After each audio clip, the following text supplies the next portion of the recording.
عزیزان،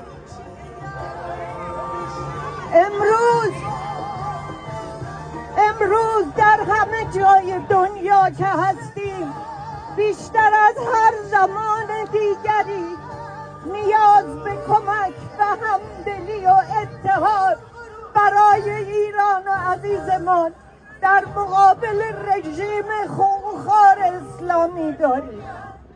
به خصوص این که بعد از 47 سال سختی و جنایت‌های بیشمار و بیرحمانه‌ای که بر ملت عزیزمان رفته، اکنون زمان آن است که یار و همراه مردم و با رهبری شاهزاده رضا پهلوی باشیم.